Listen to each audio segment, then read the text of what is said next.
आता आपण साबुदाण्याचे पराठे कसे करायचे ते बघणार आहोत। तर या ठिकाणी मी कच्चा साबुदाणा असा घेतलेला आहे, 1 वाटी इतका।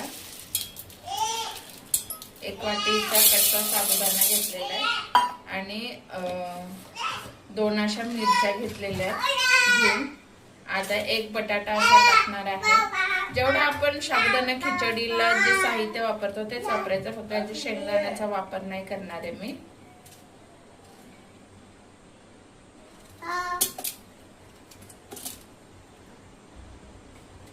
कच्चे असे बटाटे आहेत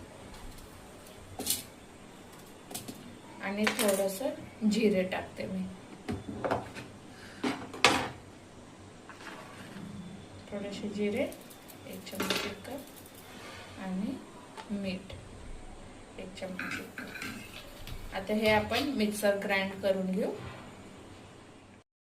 हे बघू शकता असं बॅटर असं रेडी झालेलं आहे। थोडं थोडं पाणी टाकून हे बॅटर आपण पातळ करून घेतलेलं आहे, जास्त पातळ नाही जास्त घट्ट नाही, जसं डोशाला मीडियम घट्टपणा लागतो तसंच करून घेतलेलं आहे। आता आपण याचे डोसे काढूया। या ठिकाणी आपण तवा असा तापायला ठेवलेला आहे।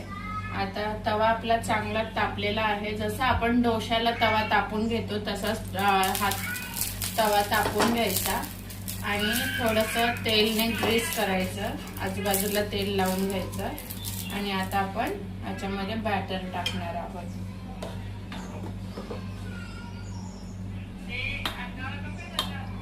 तयार केलेलं बॅटर आपण ह्याच्यात टाकूया।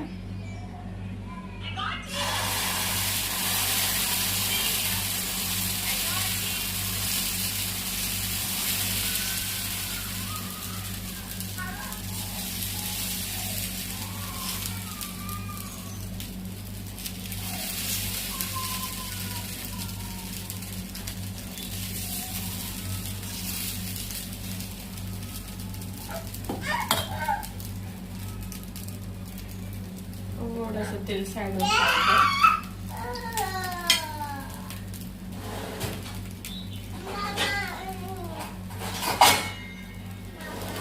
आणि झाकण घालून आपण ह्याला थोडं शिजवून घेऊ वाफेवर।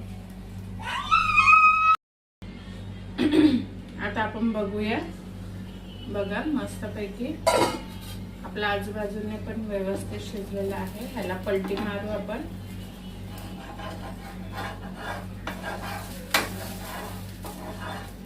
मेहनत काय घ्यायला लागत नाही, आपोआप सुटून